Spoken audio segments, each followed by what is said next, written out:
మత మార్పిడి జరగకుండా మన వంతు మన సాయం చేస్తే ప్రతి ఒక్కరూ ముందుకు వెళ్తుందని భావిస్తుంది.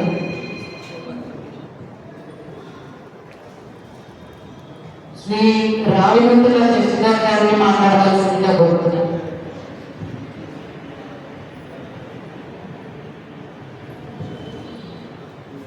ఆయన మాట్లాడేది టాపిక్ డిఫెండింగ్ ద డిఫెన్స్లెస్ విశ్వ Hindu efforts and international collaboration to address the systematic persecution of Bangladeshi Hindus.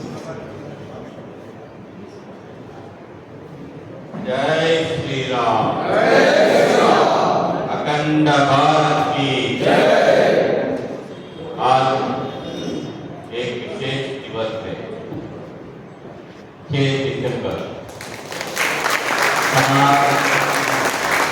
वीर पराक्रम के कारण से कलंकित बाबरी ढांचा गिर गया। इस दिन पर अब सब लोग शौर्य दिवस मानते हैं। और एक बार जय श्री राम, जय श्री राम।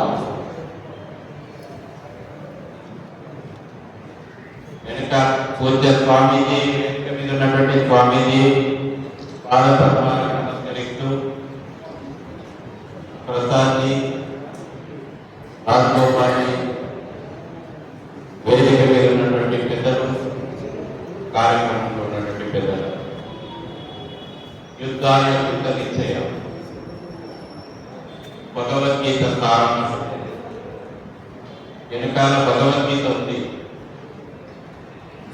एक वाक्य में भगवद्गीता सारांश का संदेश है, युद्धाय युद्ध निश्चय। ఉదయం నుంచి దిండెగల్ ఎయిర్పోర్ట్ విమానాలు గాలిలో చక్కర్లు నిలబడుతున్నాయి. గంటకు ఒక విమానం ప్రయాణం నడుస్తుంది, జెట్ విమానాలు. భవిష్యత్తు లోపల అఖండ భారత నిర్మాణం జరిగేటువంటి శుభ పరిణామం కోసం మనమందరం కూడా సిద్ధపడాలి. అవసరం వస్తే భారత ప్రభుత్వం ఎలాంటి కఠినమైనటువంటి చర్యలకైనా సిద్ధపడాలి అనేటువంటి విషయం యావత్ సమాజం ముక్త కంఠంతో చెప్పాల్సిన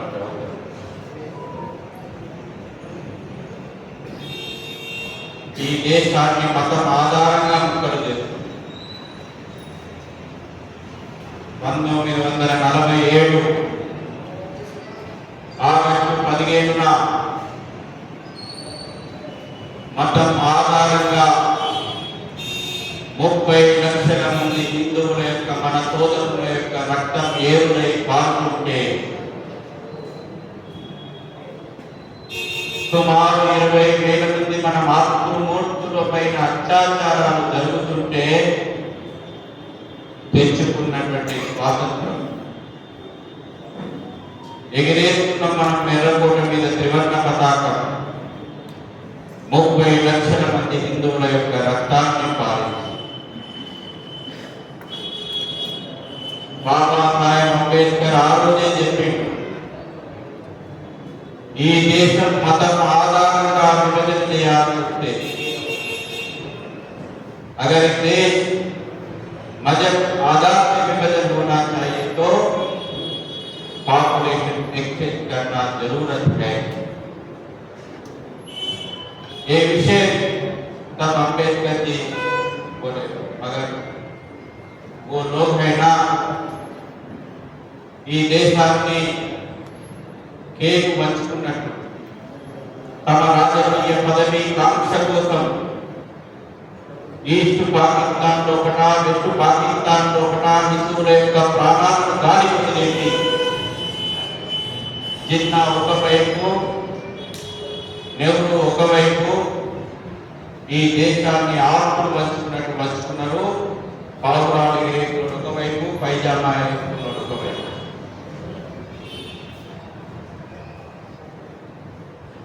ఆనాటి నుంచి కూడా ఈ రోజు వరకు కూడా మన సోదరులు ఏ రాజకీయాలైతే హామీ ఇచ్చినాయో ఆనాడు అంబేద్కర్ మాటను విస్మరించి ఊటకు హామీ ఇచ్చింది. ఇవాళ ఇక్కడ ఒక గొంతు లేవట్లేదు.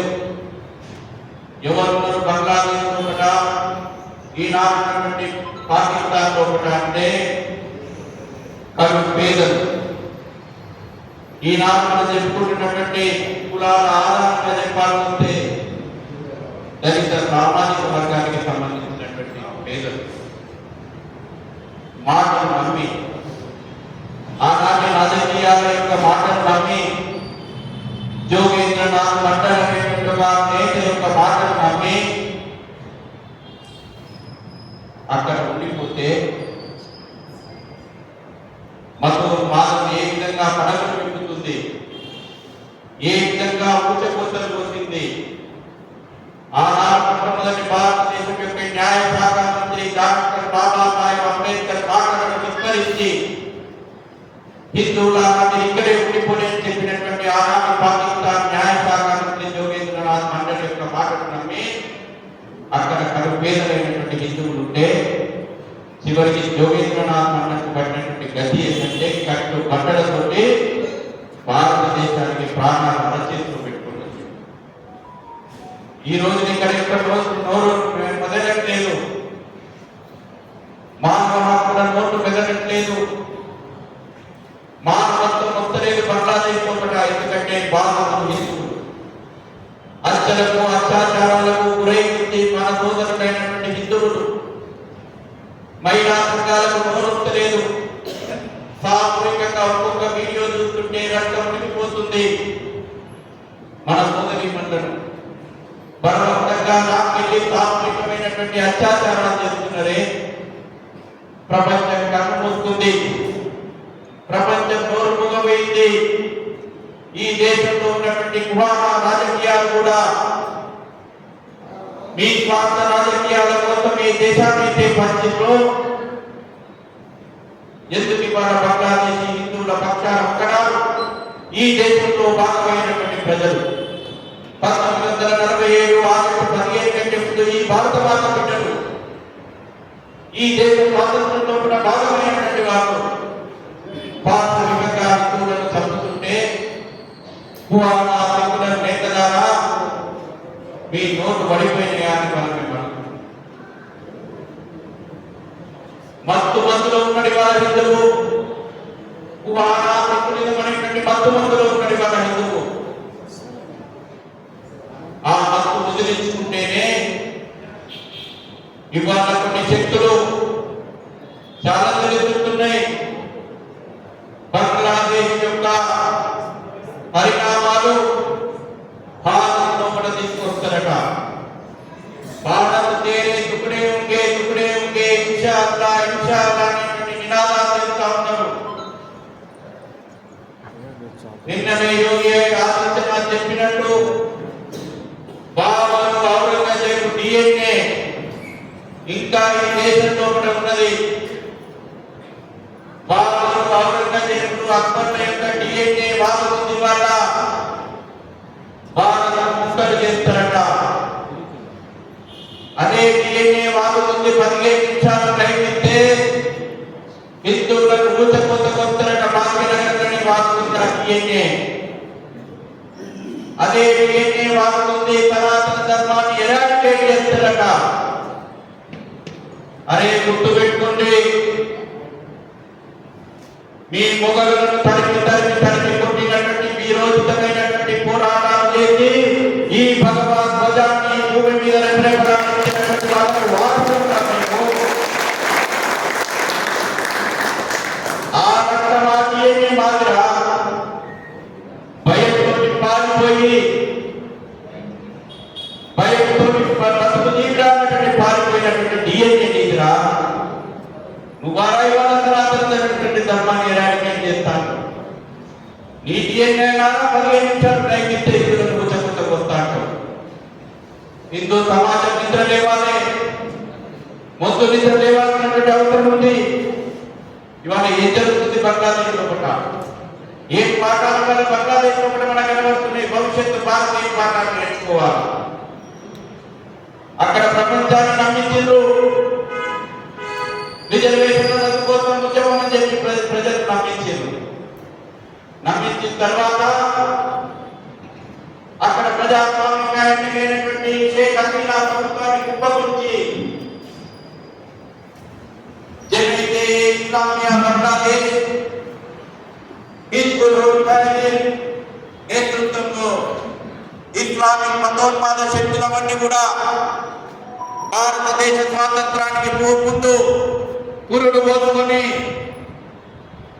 ఈ దేశ స్వాతంత్రోద్యమంలో కూడా హిందువుల రక్తం పాలించి మతం ఆధారంగా దేశాన్ని కోరుకున్నటువంటి శక్తులు అవన్నీ కూడా అవి అధికారాన్ని చేతబట్టి ఇవాళ విదేశీయంగా హిందువుల పైన దానం చేయడం మొదలుపెట్టింది. ఇవాళ అడుగుతున్నాం మనం, నిజంగానే రిజర్వేషన్ల రద్దు కోసం బంగ్లాదేశ్ యొక్క అంతర్గతమైనటువంటి ప్రజా ఉద్యమం అయితే ఆ ఉద్యమం భారతదేశ వ్యతిరేక ఉద్యమంగా ఎందుకు మారింది? షేక్ హసీనా ప్రభుత్వాన్ని కుప్పకూల్చిన తర్వాత భారతదేశ వ్యతిరేక ఉద్యమంగా మారి, షేక్ హసీనా ప్రభుత్వాన్ని కుప్పకూల్చిన తర్వాత ఇజ్రాయెల్ వ్యతిరేకంగా ఉద్యమంగా మారి, చివరికి హిందూ వ్యతిరేక ఉద్యమంగా మారి ఆగస్టు 5 నుంచి ఈ రోజు వరకు కూడా డిసెంబర్ 6 వరకు వేలాది మంది హిందువుల యొక్క గొంతులు వచ్చింది. వేలాది మంది యొక్క మన సోదరి బంధమైన అత్యుత్యాలు పాల్గొంటారు. నమోదైనటువంటి నెంబరే 2100 దాడులు జరిగింది. 1400 పైకి దేవాలయాలను ధ్వంసం చేసిండ్రు. అయినా ఇటువంటి పోరాటం చేస్తుంటే అన్నటువంటి హిందూ సమాజం ఈ రోజున నేను ఇంతకు ముందు చెప్పినట్టు ఏ శివాజీకి వారసులమో, ఏ రాధాప్రతాప్కు వారసులమో, ఏ రాణీరుద్రమకు వారసులమో, ఏ జాతి లక్ష్మికి వారసులమో ఆ నేను వంట పట్టించుకుంటున్నటువంటి నా బంగ్లాదేశీ సోదరులు వీరోచితమైనటువంటి పోరాటం చేస్తున్నట్టు భయపడి పారిపోవడం లేదు. డాకేశ్వరి మందిరం, ఢాకా నగరానికి ఆ మందిరం పేరు మీదనే పేరు వచ్చింది ఢాకా నగరం అని. డాకేశ్వరి మందిరం శక్తి పీఠాన్ని రక్షించుకోవడానికి రాత్రి పగలు మహిళా పురుషులు యువకులు తమ శరీరాలను అడ్డం పెట్టి కాపాడుకుంటున్నారు. ఇది చరిత్రలో కూడా వీరోచితమైనటువంటి పోరాటాల చరిత్ర.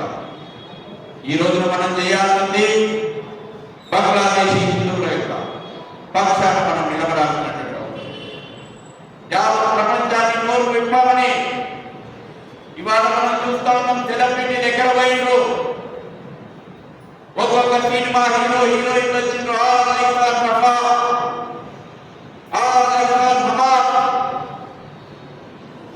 ఇజ్రాయిల్ అనేటువంటి దేశం తీవ్రవాద దేశం మీద దాడి చేస్తే, తీవ్రవాద సంస్థ మీద దాడి చేస్తే ఇదే తెలుగు సినిమా ఇండస్ట్రీ, ఇదే బాలీవుడ్, ఇదే హాలీవుడ్ మానవత్వానికి ఏదో మంట కలిసిపోయింది అనేటువంటి రోడ్డు మీదకి వచ్చింది.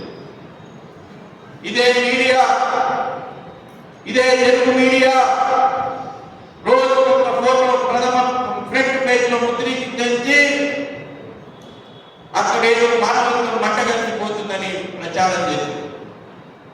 మీ కళ్ళు కనబడట్లేవా?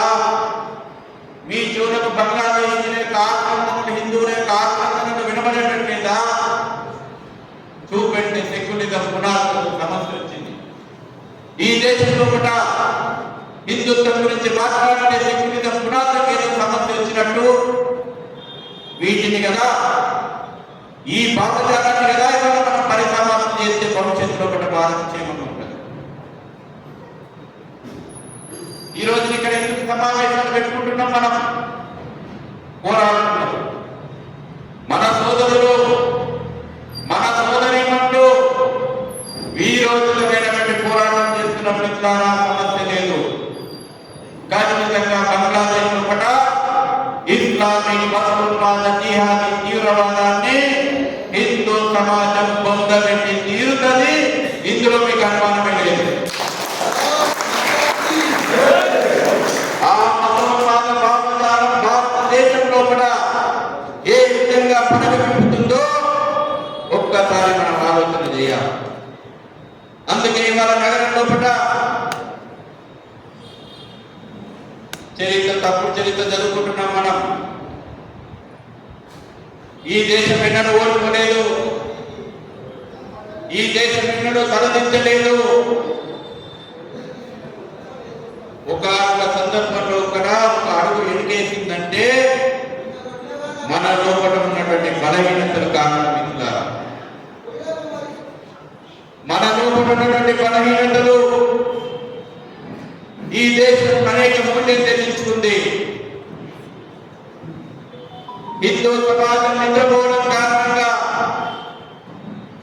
హిందూ సమాజం మీద పరాక్రమాలను కొంతసేపు పక్కన పెట్టడం కారణంగా గాంధార రాజ్యం కాందహారైంది. హిందూ సమాజం కుహారాధిపతితం నెత్తి నెగ్గించుకున్న కారణంగా రాముని కుమారుడు లలువేలినటువంటి నవపురం లాభమైంది. హిందూ సమాజం కుహారాధిపతితం మత్తు నిద్రలో ఉన్న కారణంగా డాకేశ్వరి శక్తిపీఠం ఇవాళ అఖండ భారత నుంచి విడిపోయింది. ఇదే భాగ్యనగరంలో కూడా ఏ రకమైనటువంటి పరిణామాలు ఉన్నాయి? ఇప్పటికైనా నిద్రలేసి హిందూ సమాజం జాగృతం కాకపోతే భవిష్యత్తు భారతాన్ని ప్రమాదంలోకి నెట్టేసినటువంటి వాళ్ళమే. ఈ రాజకీయాలు చర్యలు తీసుకుంటలేవు. బంగ్లాదేశ్ లో కూడా హిందువుల పైన దాడులు చేసి వచ్చినటువంటి యథేచ్ఛగా పాపనగరంకి వచ్చి గడిచిన 2 నెలలుగా దేవాలయాలు ధ్వంసం చేస్తున్నాడు.